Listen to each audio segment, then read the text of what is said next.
So welcome everyone, and thank you so much for attending our first webinar. And this webinar will be dedicated to the new privacy law regulations that are kicking in on May 25th this year. So later on this month, just in a couple of weeks, as we all are aware. We received many questions from the publishers before the webinar started, and actually that is why we came up with the idea to start the webinar. We also received a lot of questions from the demand partners about GDPR compliance, and we are excited to answer many of these questions in today's webinar, where we will be talking about what it means to be GDPR compliant for publishers and ad networks.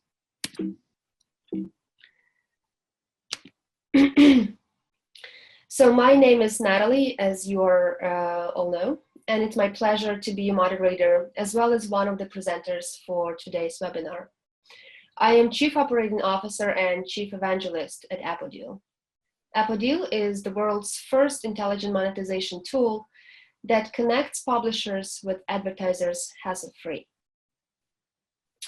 Again, this is just for the record. If you do have any questions to either of our presenters, myself, Colin, or Christian, please enter them in the question window on the zoom.us webinar platform that we're using, and we will be sure to address them either during the presentation or during the Q&A session at the end of the webinar. Please also note that this webinar will be recorded, and we will send you the recording as well as the slides used during this presentation to the email address used during the registration for the webinar.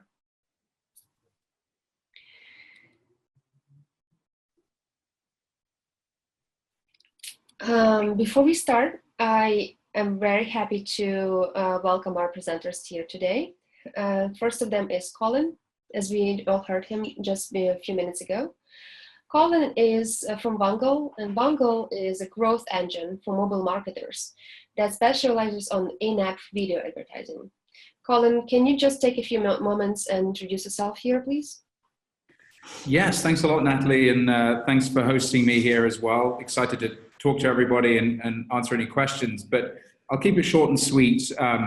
The business development team at Vungle works with all of our partners on the supply side of the business. So Appodeal obviously is a great partner for us, along with other kind of partners on the ecosystem on the supply side as well as the demand side. So our team is always looking at how we can help developers be more successful within the ecosystem and really leverage our partnerships to kind of be a multiplying effect.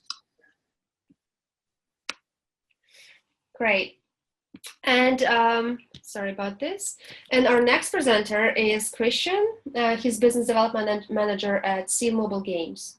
sealMobile Games is a partner of Seal Media GmbH. It is an independent games and digital media consultancy company based in Kiel, Germany.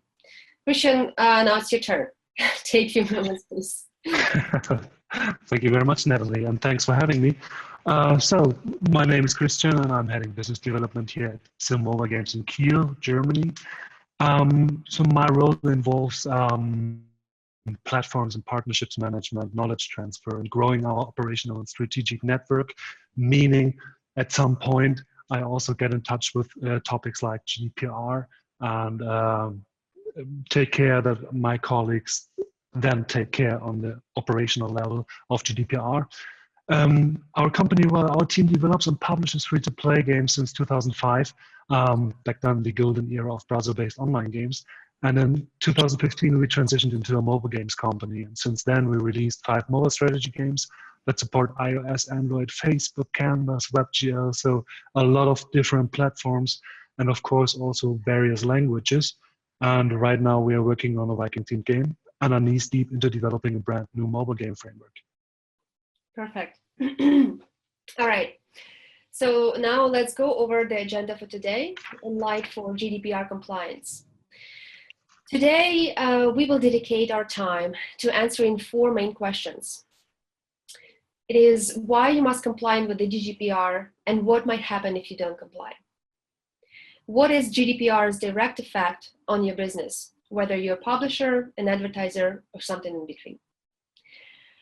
how to create a privacy program and the next step to take, and what technical and organizational measures your business will need to take to adapt to complying with GDPR. We also, in the last section, we also will go over the technical and organizational measures that each of our companies, Vungle, sealMobile Games, and Appodeal, has taken before to be GDPR compliant. So before I start, please note that all of our speakers on this webinar are not qualified legal professionals. And in addition to informing yourself about GDPR by listening to this webinar, other webinars, reading articles, you should consult your lawyer in order to prepare yourself for GDPR. Okay, so first of all, let's make sure that we all are on the same page and we all know what GDPR means and why should we care. GDPR stands for the General Data Protection Regulation. It is a set of rules designed to give European citizens, EU citizens, more control over their personal data. So what is personal data? What can be considered a personal data under GDPR? Personal data is defined as any information relating to a person who can be identified directly or indirectly. In particular, these identifiers can include a name, identification number, location data, online identifiers like IP address, or one or more factors specific to the physical, physiological, genetic, mental, economical status, like marital status, and so on. So in many cases, app identifiers, including IP address, device ID, advertising ID, and so forth, will now be regarded as personal data if they can be, or are capable of being linked back to the person that is sharing their data. Also, to be clear, there's no really distinction between personal data about individual in their private, public, or work roles. So the person is the person. We are not going to be talking about end users only. People who live in the European Union, who work for companies, they're also persons who share their personal data. They all share their address, name, identification number, and so on with the companies they work for. So this data is also protected under GDPR rules. Okay, so that is clear. Any company, so who is responsible for this data protection? Any company that works with European citizens must be GDPR compliant. This doesn't mean that you have to have an office in Europe, you have to be incorporated in Europe, have headquarters or anything like that, or even have European employees or contractors. If your company has clients, vendors, or users, like end users, in the European Union, you must be compliant. And we all in edtech and gaming industry, we all have these end users that are based in Europe. So we all must be compliant. The regulation separates responsibilities and duties of data controllers and processors. So on this slide, I'll take a moment and explain what actually that means. The data controller is the company that solely or jointly with other companies determine the purpose, conditions, and means of the processing of personal data. So for example, what I mean by that, if Vungle or any company, ad network, collects the data from end users, or Appodeal collects the data from end users, we do not do it directly. We do it through the publisher. So publisher collects this data for us. And then they process it and send it to us. That means that we, as a company, as Appodeal or Vungle, tell the publisher we need this data. And the publisher doesn't have a control over what data they're going to send. They have to send it to us. That means that we are controller and they are processor. The processor is less responsible for what data is collected since they do not decide it. So the data processor is the entity that processes the data on behalf of the data controller. Generally speaking, the processor don't decide on which information is being collected and why. So their role is just to make the collection possible and not store it at their end. That is what data processor means. I hope that is clear. If it's not, ask me more questions. So who is responsible for, sorry, not who is responsible, but what happens if we just don't want to care? If it's just too much and we are not compliant, we're thinking it's not going to concern us. So once GDPR comes into force on May 25th, there is no wiggle room. There is no grace transition period. It will be immediately right away, and the sanctions or fines will be two-tiered. With the lesser incidents, the less serious incidents, subject to a maximum fine of either 10 million euros or 2% of a company global turnover, whichever is greater. For serious and major violations, more serious violations, it will be doubled. So 4% of the company's global turnover or 20 million euros, whichever is greater. So as you can see, if you are a small company, if you don't have a few $billion sitting around in cash in your bank, that will affect your company really in a really bad way, and maybe even put the end of the business. So we all should care. So speaking about our industry, going back to the controller and processor here, who is who in the industry? In the chain between the advertisers and end users, there are several important players that can be identified differently in regard to one another.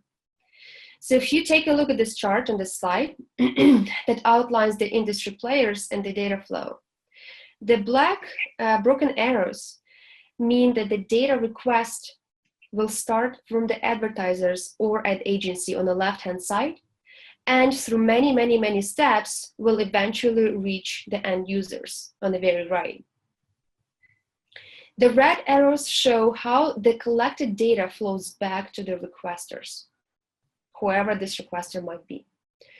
Now, if you're watching this slide with the sound off, you would just assume that the ultimate data controller is the advertiser or an ad agency on the very left, and everyone else in the middle is merely processor who makes the data collection and transportation happen with no other responsibilities, just that.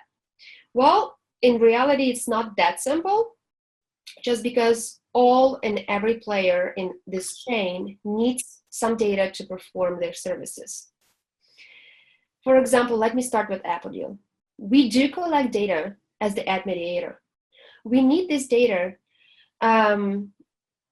We need this data to make sure that the traffic that comes through Appodeal is not fraudulent.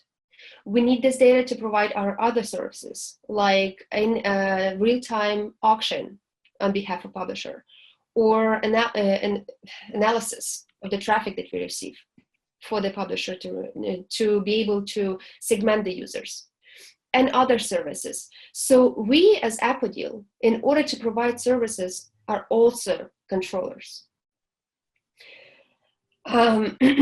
Colin, can you describe about your responsibility here as a Vungle? Yeah, certainly. I'll try to stay away from as much jargon as possible, but obviously we are an ad network. Maybe that's not obvious, but we are an ad network, which means that we are a controller, not a processor of the data. So we need to use data that's coming from the user, from the publisher application, in order to make decisions about what we're going to show to a given user. That can be from a very operational level, where we're just needing information to know, whether we have already served an ad to that given device, and maybe we have certain filters in place about how many ads we're going to serve. But it could also be more algorithmic than that, in terms of predicting which ads are going to be most highly performing for that given device. And so, depending on what we use that data for, obviously that gets used in a potentially behavioral way as well as a contextual way when we're deciding what to show to a user. Either way, it doesn't really matter. It's impacted by GDPR in the sense that GDPR is very clear about the fact that any kind of personally identifiable information, which is now classified as obviously an IDFA or a Google Ad ID, an IP address, or any other kind of information tied to that user or that device, cannot be used and stored long term if you do not have user consent. Right. So you still identify yourself as a partial controller for this data as well. Yes, indeed. Yes. So, in that sense, very, very, very important for us that, we work closely with you guys, with the publishers, so that everybody understands, what it takes to be compliant, so that, we at the end of that chain in a way, are also compliant. Right.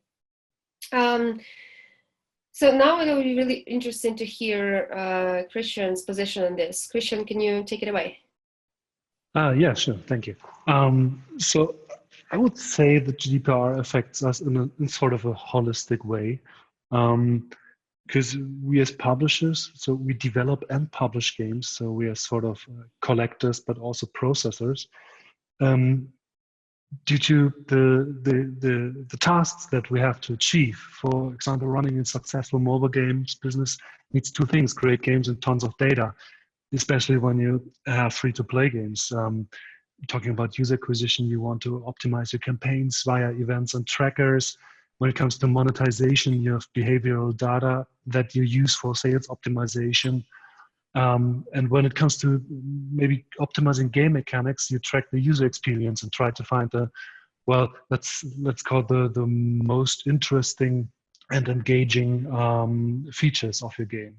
So yeah, and basically I think GDPR is a necessity, especially due to the amount of data that is collected.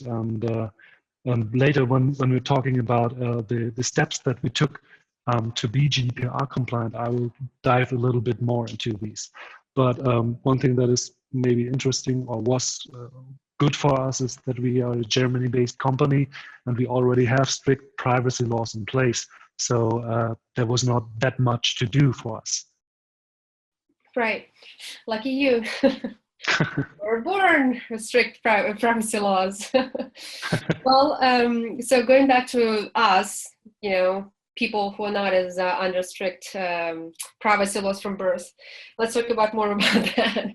So how just GDPR will affect your company, whether you are advertiser, publisher, or anyone else. In short, GDPR will apply to all businesses and organizations established in the EU, regardless of whether the data processing takes place in the EU or not. So if you are established in the European Union, doesn't matter where you collect the data, you still have to be compliant. But if you're not in the European Union, as I said previously, you will still have to be compliant if you're end users or employees or anyone else in the European Union. And we all have that. So if you collect and store data, you must make sure that the end users are well aware of it. I'm going to be speaking about the consent. Displaying this proper consent with the links to your privacy policy is a must. If you use other service providers that collect data through you, you must indicate that in your privacy policy. For example, if you use Appodeal as your service provider, if you use Vungle directly, not through Appodeal as a service provider, if you use App Annie as your analytical tool or anything else, you will have to display that in your privacy policy. You don't have to display that in the consent necessarily, because that will take like 3 pages of the text. But displaying a link to your privacy policy, which will link to all your other privacy, to all the other service providers that you are using, is a must. In Appodeal, we developed this privacy policy, and it has a link to all our more than 60 demand partners that we are working with. We are updating this list regularly, And this list will also have a link to these partners' privacy policies and these partners' opt-out pages. This is, for example, how we work with this. And Colin, how about you? Like, what is how does GDPR affect Vungle necessarily, and what measures, organizational measures, you had to take? Can you go over for just a few minutes? Yeah, sure. You know, and I think we started talking about this a little bit more as well in the previous question, but there's actually certain things as well that I think, just before I talk specifically about Vungle here, that I think sometimes difficult to consider with GDPR. For example, you know, there's additional rights for EU users to be able to request their data and you know, and request deletions or corrections of the data that's being stored. And I think it's sometimes difficult for companies to, you know, think beyond consent and start thinking about some of the operational implications of how you might handle that, given that, you know, in short, we obviously don't actually know who people are if we just have their IDFA, and people typically won't really know what their IDFA is either. So I think it's interesting that, you know, that there's those additional considerations that maybe a lot of people don't have a solution to at this point. But for Vungle specifically, you know, we've, starting with the consent piece, considered different ways that we might want to handle that.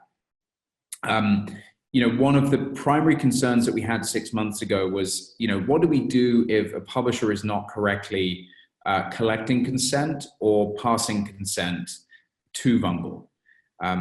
You know, I think we obviously don't want to be in a situation where every ad network in your app is is requesting its own consent. That would obviously not be a very good user experience.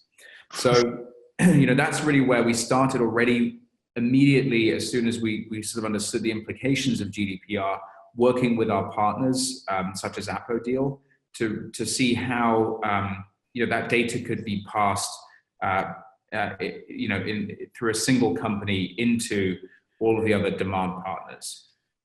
So from our side, you know, what have we done on sort of a business level? Well, you know, firstly, I think we've needed to make sure that, you know, that we have proper ability to handle consent flags. It seems simple, but, you know, everybody has a different plan for how they're going to do that. You have to also think about, you know, all of your, you know, your data retention, your kind of ability to map that data and ensure that you are handling it correctly. And that could mean setting up new processes internally and new checks and balances to make sure that you're actually doing the things that you're supposed to do within the confines of GDPR. You know, of course, as a very simple example, if you see a user and you identify them as being in the EU and they don't give consent, then you shouldn't be storing their data. But you have to make sure that those systems are set up correctly and working properly. Thank you. Colin, what about you in consent-wise? Do you set it up? Have you already set it? How does it work with you? Sorry, I think you mean, did you mean Christian? Sorry, I meant Christian, yes, of course. I think interesting was that, Colin, and thank you for that, very well pointed out how the data has to be processed and stored and everything around this topic. When it comes to consent, well, I think I start a little bit more above. So what we specifically did was audit partners, analyze SDKs, and remove unneeded trackers. So what we did for the moment is to sort of go back a large step, sort of. And then, of course, the organizational stuff, define and articulate your compliance strategy. What means, which means to identify what needs to be done, and also it means to define your audience and to ensure what sort of audience you have. For example, if your content is child-friendly, it will be classified as child-directed, meaning you have stricter regulations. Or like, for example, that's where you have to have consent or age gates within your app. or even age gating within your app, on app startup. So another point is, for example, when it comes to kids, there's no more behavioral ad targeting. So there's a lot of stuff going on with that. And last step was to revise our privacy notes and rewrite them. And yeah, that's basically what we did. And on an operational level or within the apps, that was one of the tasks, or let's say one of the tasks that were not so much in favor of our developers, was to rework the user interfaces and to bring in all the links to the privacy policies. So Right. that's basically it. Yeah. Thank you. Well, that's that. And now I want to go through the list of how we created the privacy program on our end. So for the last few months, I've been working myself with a bunch of lawyers, and we went through a little hell there. But I simplified this list for you guys to take a look in here. So what we did is, as a data controller and a data processor, we have to make sure that the end users give their consent again about the data collection. So we did the consent management. We are going to release an SDK soon that will be able to collect this consent from the end users that will be enabled by publishers and transferred back to Appodeal and Appodeal's partners. As far as privacy policy goes, as I mentioned, we have published a new privacy policy. And if you are Appodeal's user, you must accept the privacy policy in order to work with us in the future. In privacy policy, we made it really clear what data is being collected and what is the purpose of this data collection. We also made it clear that when are we processor and when we are collector in the privacy policy. The vendor management. So next step was the vendor management. We must make sure that our vendor contracts clearly state, again, our role under GDPR. Even though this is stated in our privacy policy, we still individually with each vendor must do this. So we didn't have to send, fortunately, a new contract to each of the vendors, but we do have to send a addendum that clearly states, it's sort of like sits on top of the contract and just clearly states what we actually are and what data if we are responsible for and what data we are not responsible for. DPIA stands for Data Processing Impact Assessment. So we implemented data protection by designing and conducting data processing impact assessment, procedures, and record keeping. What it means is Appodeal tracks each and every product and feature that collects the data. Even if we developed it 3 years ago, but we still use it and it's actively tracking the data, we still have to keep it in our records. This is a new thing. We didn't do this before. We updated internal procedures in terms of implementing procedures to execute requests from data subjects. We updated notification policies about incident response and data breach. So when we receive, if we ever receive a request from a data subject or end user or an ex-employee to remove their data, and they want to execute their right to be forgotten, that's the right called under GDPR, we must delete this. So we have all these procedures implemented in place.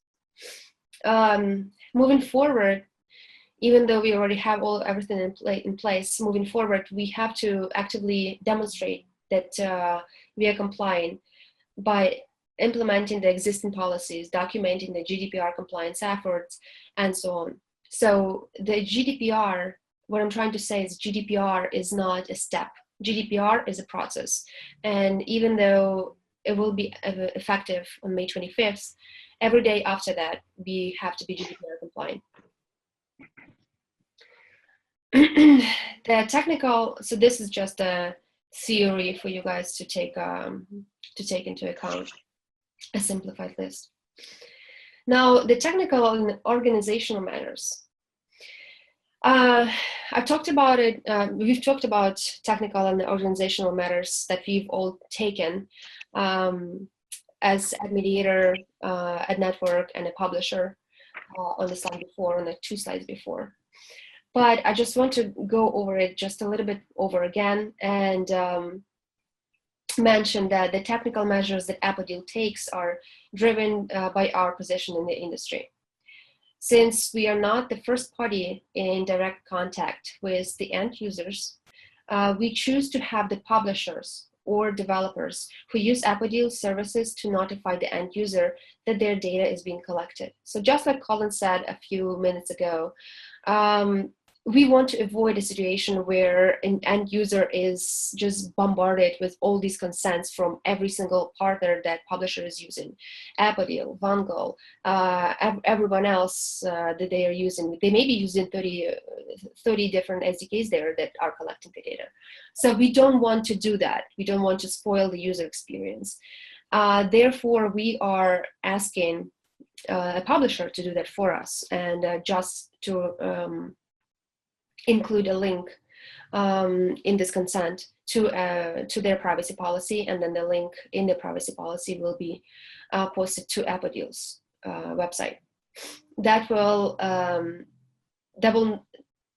preserve the user experience and will simplify the process between of communication between the end users and data controllers like Appodeal and others.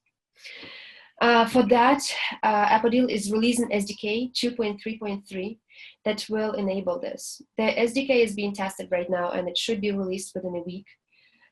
Once the consent is collected by the publisher, it will automatically be sent to Appodeal, and then we will distribute it to our partners.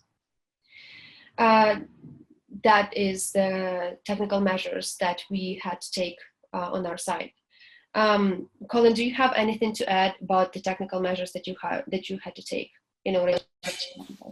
Yeah, I can give a couple of quick things in a nutshell. Just before I do that, I think I really like the kind of checklist that you've put together there, Natalie. I encourage everybody who's listening in today really to take away from this that, you know what, it sounds complex, it sounds really scary, but you guys are building the app store. I mean, the games that are out there are the content that people are looking for. Nobody wants you to stop doing that. And I think it doesn't need to be as intimidating as you may think to figure this out and make sure that you're compliant. So that checklist, I think, is a really good way to approach this, and just make sure you're covering yourself on the basics. Appodeal, obviously, and also Appodeal's partners are going to make it as easy as possible on you. So just keep doing what you're doing and make sure you've got your bases covered. From Vungle's perspective, I spoke to some of the things that we've done on on the business side, and some of the other things that we've done as well. Things that Natalie has mentioned already, such as vendor agreements. We've also gone through that as a process. We've also needed to go through a similar process around updating our privacy policies, and also internal policies as well, to create transparency around that within the organization in terms of how we handle that data. On the SDK side specifically, we've actually shipped new SDKs, not only that will ensure that we're properly able to accept and handle consent flags, but also new mechanisms to ensure that we're really only collecting the data that's truly needed. That we're not going to pull in information that isn't going to be used and is sort of just adding extra risk and liability to things. So I think it's really similar to what everybody on this call needs to do. It's covering your bases. A company like Vungle may need to do more than, for example, somebody who's maybe building indie games where you're not using any behavioral information from users, but only really passing that on to us for advertising purposes. Thanks for that. That's very interesting. Christian, what about you? The technical measures that you had to take? I think quite a few things I already mentioned before, but at first, I second Colin. I think it's very important that you keep calm and carry on, sort of. Take this checklist, go through all the single topics there, and in doubt, reach out to a lawyer that is specialized in privacy. That's actually something that we also did. And this lawyer audited our apps, checked out if there is something to do, or pointed out what we have to do to be GDPR compliant. And at the end, it was, so to say, homework. So don't be scared. I second Colin on that part. And as I mentioned, what we did is auditing partners. We ended quite a few partnerships.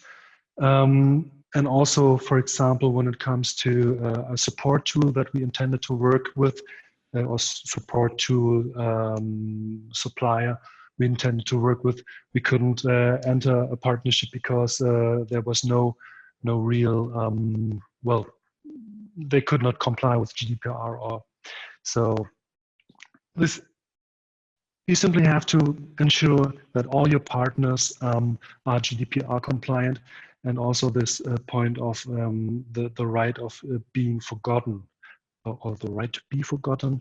You have to ensure that your partner is actually able to achieve this, and when in doubt, ask your partners how they can achieve to be GDPR compliant, and ask specific questions. Perfect. Well, that does cover all of the agenda that we had for today. We have received a ton of questions that we are going to be over right now. Do you guys, Colin and Christian, do you guys have questions on your sides that you want to go over, that you might be already had received before over email or phone or something, and that you would like to address here? Yeah, I mean, maybe I think it's just a good follow on there, and thanks for seconding the sentiments there, Christian. But somebody has asked the question whether there's a temporary solution which would involve maybe disabling ads for all EU users. My perspective on that is, it really would be a shame, to try to take an approach like that. I think it's very, very solvable to make sure that you're compliant. Again, I really encourage you to go back to that checklist. Just make sure you're passing along a consent flag, that you're popping up the right, the right consent form and questions, and it really shouldn't be a problem for you at all. Everything else is sort of really being taken care of on the back end of that. So, and obviously privacy policy, etc. But just go through that checklist. Don't give up potential revenue. That affects how competitive you can be in the industry. Right. The next question. Well, I have several questions on my side that are not asked by people who are attending this webinar. They were asked by email, and I think that they're very appropriate and very well asked. So I would like to take a few moments and go over some of them, and maybe you guys can add to it as well. First question that I have here on my side is, what user identifiable data is tracked by Appodeal? So after I answer this, Colin and Christian, you may add, if you choose, you may add your own answers. But what we in Appodeal is tracking, it's clearly stated in our privacy policy, but the data that we're tracking is divided into 4 categories. The device data, for example, such as screen size, IP address, location, latitude and longitude, battery charge level, time zone, and stuff like that. The next category is the app data, which include a bundle ID, store URL of the app, session lengths, session ID. This all very valuable moments or very valuable data that we use to to choose which ad is going to win a particular impression. Then the next one is, of course, the ad data. It's impression count per session, click count, finish count, total impression count. We all need that in order to understand how much actually money the user, so not the user, but the publisher earned, of course, and to provide the analysis afterwards. And then there is a user data, but the user data will only be collected only when is passed by the publisher. And user data would include gender, age, other data like relationship status, maybe interest to make targeted ads, and so on. Anything that you guys want to add that you want to collect? Well, just very thorough list there, Natalie. I'm not sure I can beat that. Well, I was just going to that's quite a lot. Yeah, well, you know, I've been working with this. I had to answer this question to the lawyers for many times. But this is the data that we collect on our end. I mean, that doesn't necessarily mean that you have to collect the same thing. No, I think it's very, very similar. You know, we're not, you know, we're really not able to, I think, capture any more than sort of the things that you've already listed. I don't think we typically would use geolocation from GPS, for example. But, you know, really all of the things that you've already mentioned are pretty critical to making good ad serving decisions. Right. Colin, anything you want to add here? Christian, no. Sorry. Oh my God. No, actually, nothing more to add. So on our side, the data that we usually use is more user acquisition based. And when it comes to our ad partner, I'm actually not sure. I would have to dive into the data, to be honest. Maybe not the worst thing to do. Right. Well, I have several more questions here. Let's go over the list that people are asking here. So one of the viewers is asking, if the developers is individual, not organization, what points of GDPR applies to him and her? So to answer this question is, even though you are one-man show, you only developed one app, but you still collect all of this data, or you process all of this data on behalf, even if you didn't store it, on behalf of other people, other players. You still have to be GDPR compliant. You still have to show and demonstrate that you are that you care about privacy policies of the EU users. So all of the points of GDPR actually will apply to you.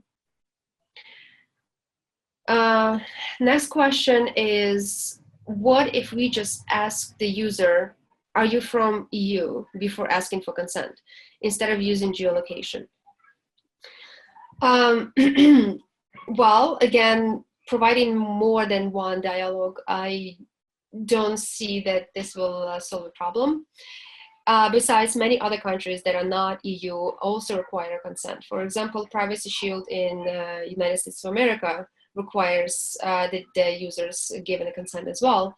So it would just be safe if you ask this to everyone, not just the EU users, because maybe this EU user is in Brazil right now and is working from there.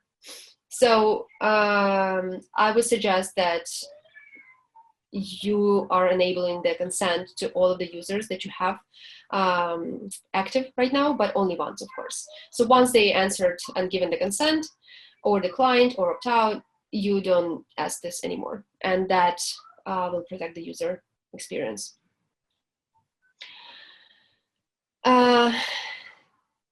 Okay, next question is it required to have data processing agreement signed with all partners who can possibly receive personal data? Example granted from Appodeal, Google, AppsFlyer, Slack, Intercom, and whoever else. To answer short, no, it is not required.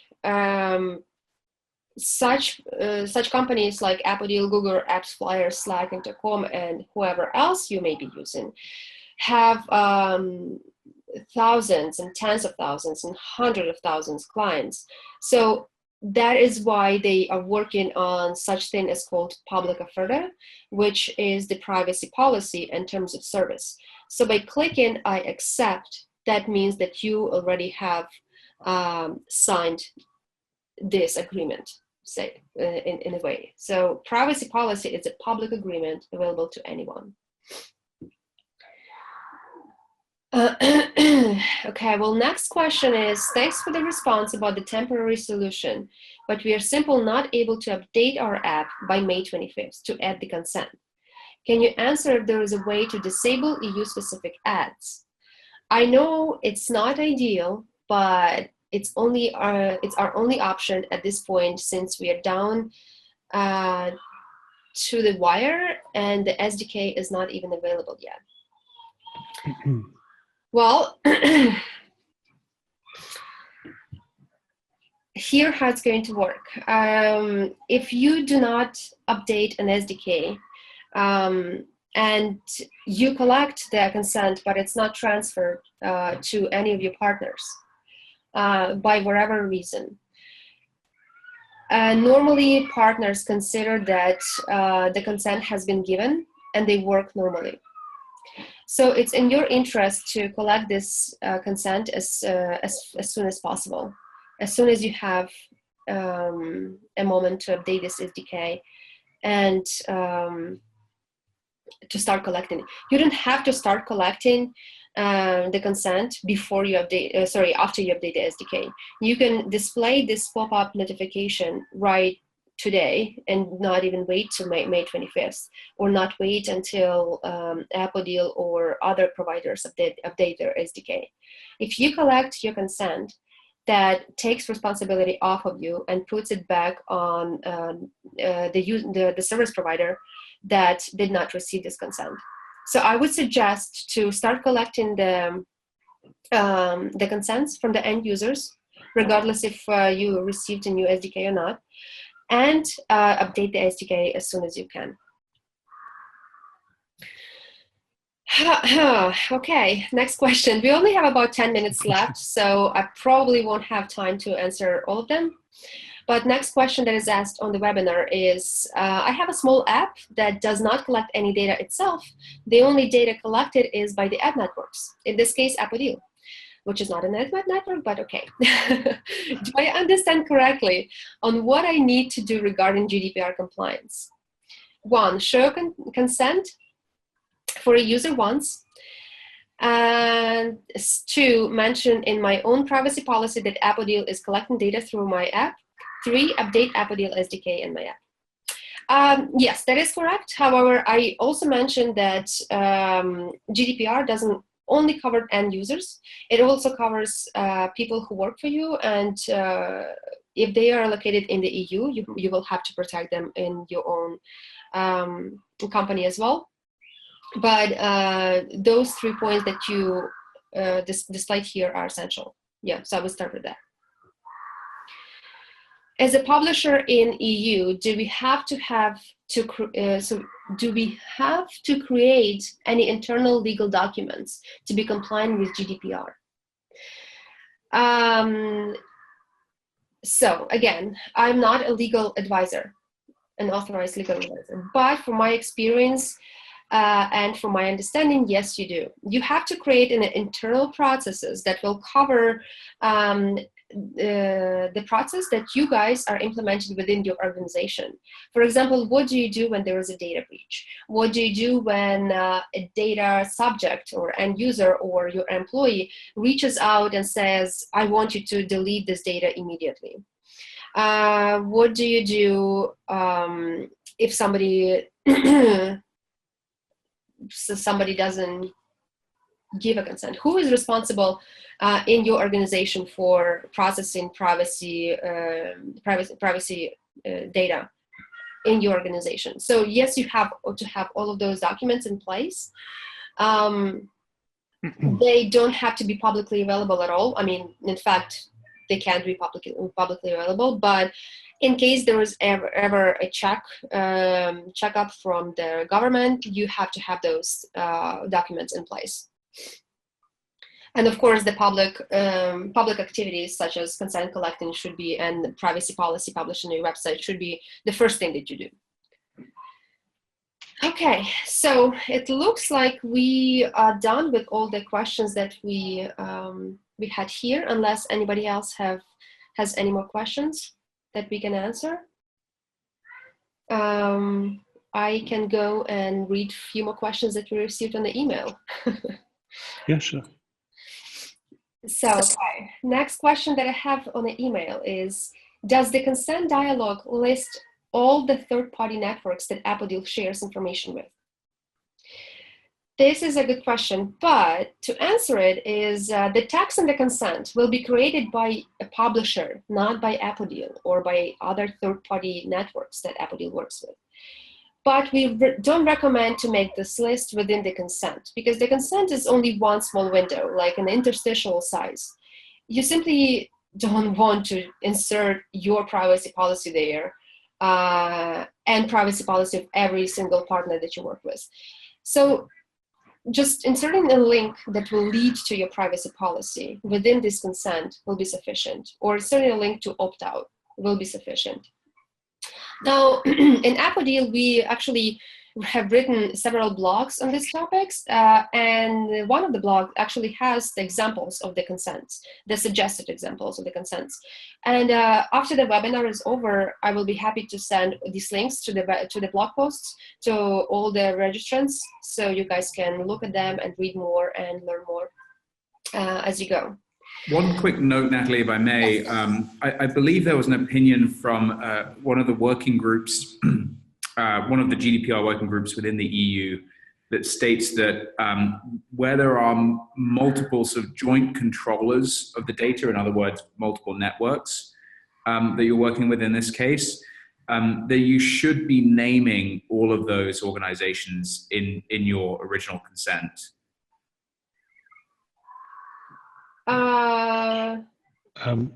Maybe I can share just some information. So what we do is basically we have this link within our app. We put it into our main menu, and it links to our privacy policy, and we have all the partners listed there, plus links. Is that maybe an answer to this? Maybe. I'm not sure which organization, which group you're referring to, Colin. But I haven't, actually personally not familiar with this. No problem. It is tricky, you know, I must admit, because a lot of this is opinions. It's not necessarily specific, you know, regulations or even formal guidelines at this stage. So I think different developers, from the feedback that we've had, are tackling this in different ways. Just as per Christian's point, I think you know, in many cases we're really seeing a similar approach to what Christian has mentioned, but I don't think it's entirely clear, you know, if you should be putting listing those you know, those controllers all in you know, in that consent form, or whether it's okay to link through to it in your privacy policy from there. Yeah. Right. Yeah, exactly. GDPR itself doesn't actually cover what has to be covered in the consent. So the consent has to be given, and that's all that it says. The consent has to be collected, sorry, not given. So moving on. Will the consent dialog be redisplayed when new ad networks are added? No, you don't have to redisplay consent every time you change partners, or every time you add new partners or remove some partners.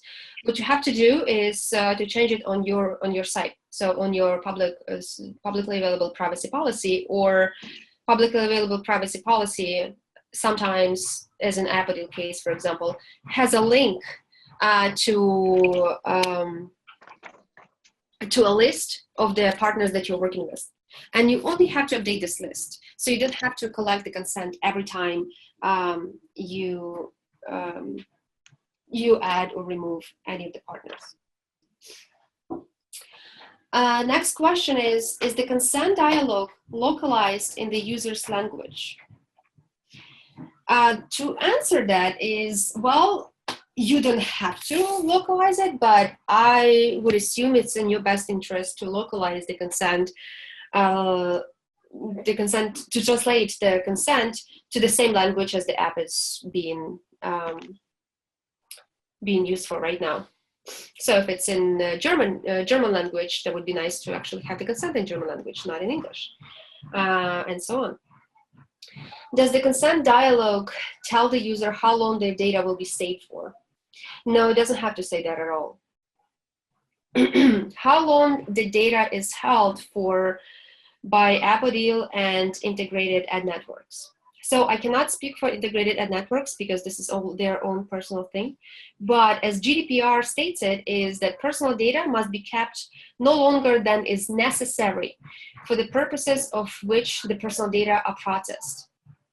That implies there is a time limit on how long the customer's data can be kept, but there is no actually specific time frame within GDPR laws for how long the data is kept. So what we do in Appodeal, on Appodeal's side is the time that the data is kept varies actually based on what kind of data or based on what kind of service we use for this data. If a customer has an account with us, we use data. So even if a publisher,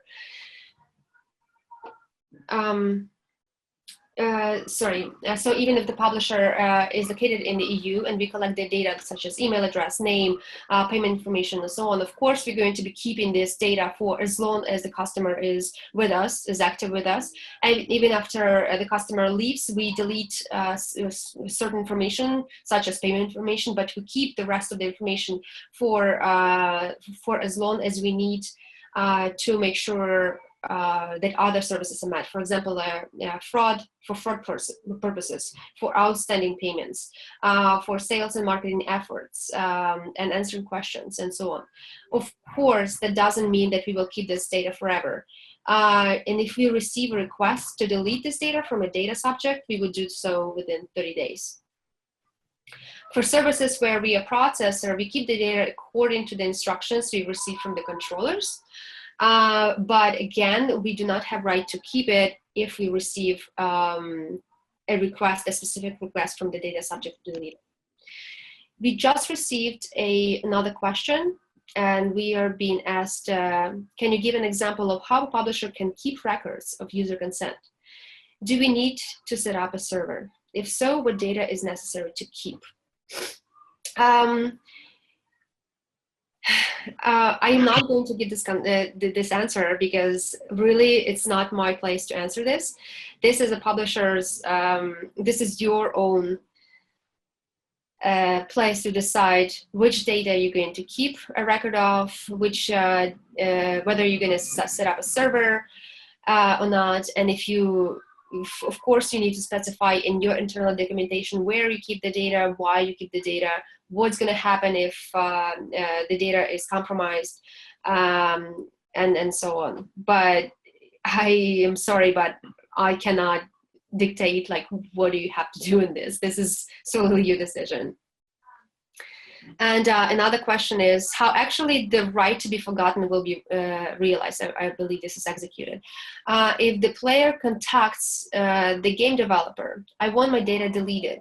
What should a game developer do? Okay, so this question should be, this process should be described in your internal documents. And normally what you do is you break it down by several steps. First, you understand if this is even a valid request. For example, if this request came from the user that you actually do have data for. If you do, then this is a valid request. If it doesn't take you a long time to actually dig through your files that this data has been collected 50 years ago and deleted, maybe you don't even have it, then you delete it if you have it. You are required to delete this data 30 days after this request has been received, and notify the user, the data subject, that their data has been deleted within 30 days. You must notify the data subject that you received this question within 10 days after receiving this question.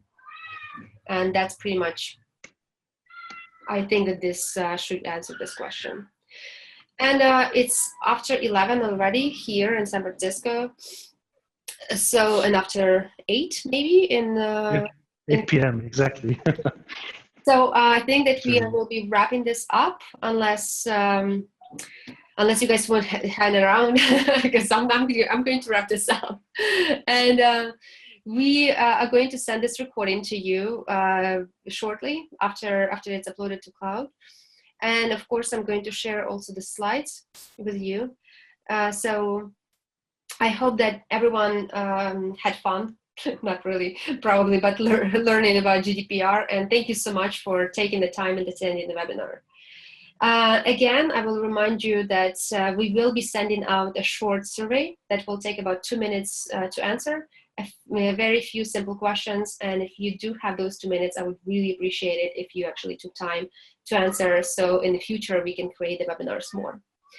And thank you so much, and have a great day, afternoon, evening, night, wherever you are. And bye-bye. Thanks, everybody. Bye-bye. Thank you, Colin. Thank you, Christian, for taking your time as well. Appreciate it. My pleasure. Thanks for hosting. Was a pleasure. Thank you. Bye-bye.